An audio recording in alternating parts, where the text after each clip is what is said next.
Let's look at the multiplication factor of God. And this, we are going to look at some few quotations. In Deuteronomy chapter 32, verse 29 to 30. Oh, that they were wise, that they understood this, that they will consider their latter end. How could one chase 1,000 and two put 10,000 to flight, unless their rock had sold them? Now, we are interested in the highlighted point where it's talking about one chase 1,000 and two put 10,000 to flight. We must understand that money is in the system. The wealth of the earth has not gone anywhere. It is here on the earth. It is just distributed among the people. So for you to gather a lot, meaning that you have to put in something there like a bait so that it can chase, it can attract more other ones. In other words, you invest the little you have and then it brings more. And the Bible is giving us a principle here, which is one chase 1,000. And please look at the number. One is chasing 1,000 and two is chasing 10,000. We have to understand this terminology. We'll come to it very shortly. Then in Leviticus chapter 26 verse 8, it says, 5 of you shall chase 100, and 100 of you shall put 10,000 to flight. Your enemies shall fall by the sword before you. Now, I want us to look at the highlighted point again.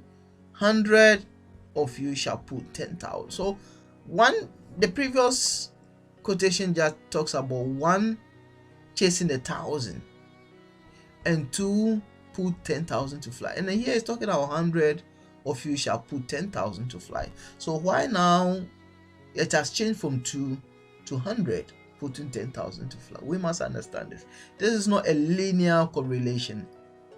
It is not 1:1 kind of. This is something we have to understand it carefully. Now, in Psalm 91 verse 7, it says, 1,000 may fall at your side and 10,000 at your right hand, but it shall not come near you. Now, if you look at the numbering again, the same principle is applied. 1,000, which is 1, is looking at 1,000, and 10,000 at your right hand. So that is the second one. So you're saying 2 is to 10,000. So that is what we need to take in mind. Now, for us to understand this point, let's go to the next slide. We're going to do some complicated mathematics so that we can understand. No, I don't mean complicated. It's not like you can see on the board all this complicated. No, we are going to start from very, very basic. We are not going to do all this complicated stuff. So we take off this part of it. We want to go to class 1, the very basic. So here we are. This is what we want to talk about. We want to talk about 1 plus 1 is equal to 2, and I hope everybody understand that. And then again, we want to talk about 1 times 1 is equal to 1. Right, this is very elementary, very, very basic. Okay, let's start with the quotation, Mark chapter 10 from verse 7 to 9, and I read, for this reason a man shall leave his father and mother and be joined to his wife, and the two shall become one flesh. So then they are no longer two, but one flesh. Therefore, what God has joined together, let no man separate. Now, this quotation is so loaded, and I want us to really look at it carefully.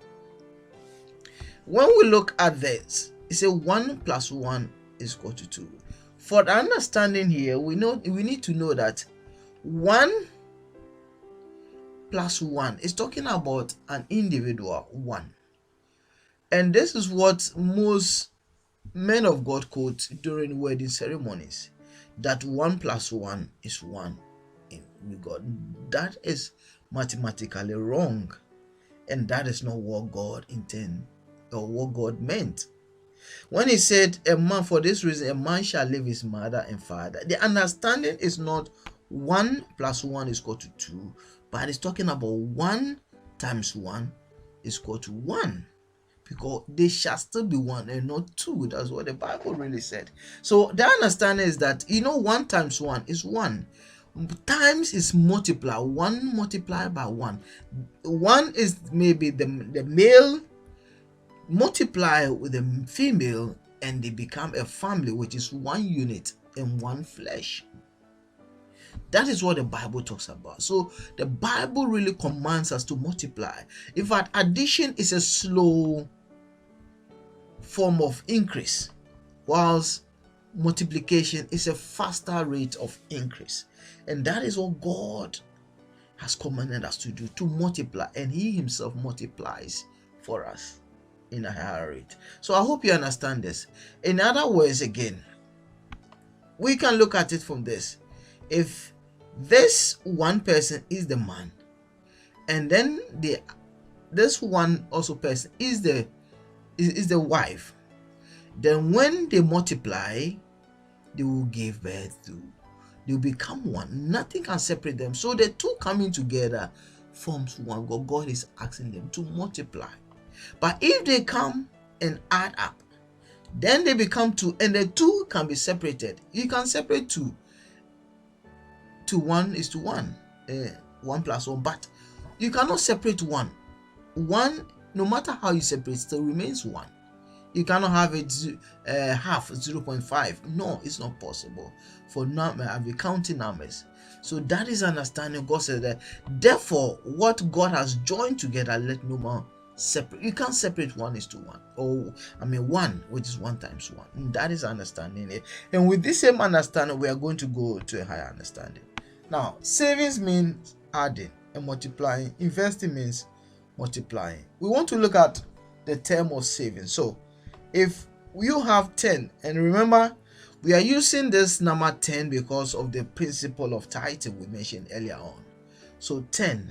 And also in our previous introductory lesson to the savings and investing, we mentioned about the talent, where the one who had the 5 bags of gold and added extra 5 bags of gold, he was asked to take the 1 bag of gold from the one who had 1, and therefore we are going to use the number 10. The 10 is significant. It has a lot of significance in this point. So if the resource given to us is 10 each day, and the saving, what they do, they keep this resource. Another day, another 10 is given and they keep. Another day, the same 10 is given, they keep.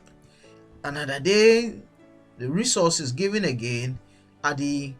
After 4 days, they have 40. So 10 plus 10 plus 10 plus 10 becomes 40. And in other words, this is this 10 which is giving you times 4. And you can see that the increase is not much. Now let's look at investing. Investing is multiply. So when you are given the resource, which is 10, another day you are given again, it becomes 10 times 10. Another day you are given again another resource, so 10 times 10 times 10 times 10 again. This becomes 10,000 and not just 4. What we need to keep in mind here is that this here is 10,000, and it is so important. How do we write 10,000? In mathematics, we can say that it is 10 to the power 4. Now, it is important to know the power here, because the power is ability, which we talked about earlier on, saying that God gives to each one according to his ability. The ability is the power. So the investing gives you higher powers.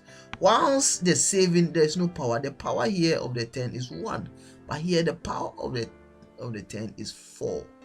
That is much. So while saving is multiplying the base, in investing you multiply what you increase the powers, and the one who has the power controls everything. So the 4 here is the power, and the 10 is what we call the base. Now, how do we make reference to this in our everyday life? God considers all his children equal, whether believer or unbeliever. We are all God's children, and therefore God said in his word, he is no respecter of person. He gives to us all, so we are all of the same base. So the resources are given to us all equally. equal, we are given equal. But what changes is the power. God, the King, is the one who gives us the power, but he gives the power according to our ability. The question is, what is your ability? Therefore, let's look at this. It says, God is no respecter of person. That is what the base means. So we are all having the same base. So therefore, those who are investing, they have 10 as a base, and those who are saving also have 10 as a base. But what makes the difference is the power. He gives us equal resources. Everyone has 24 hours in a day. So that the time resource God gives to us equally, meaning that our bases are the same. We all have the rain and the sun shining on us. The sun shines on both the rich and the poor, and the just and unjust. So the base is the same. That is what is important to keep in mind. But what happens is what we do. Do we save it? If we are saving it, then we are just adding, we are keeping what we have, and it doesn't increase much. But when we multiply, meaning that we invest it, then it becomes more and more. The rain falls on both the rich and the poor, the good and the bad.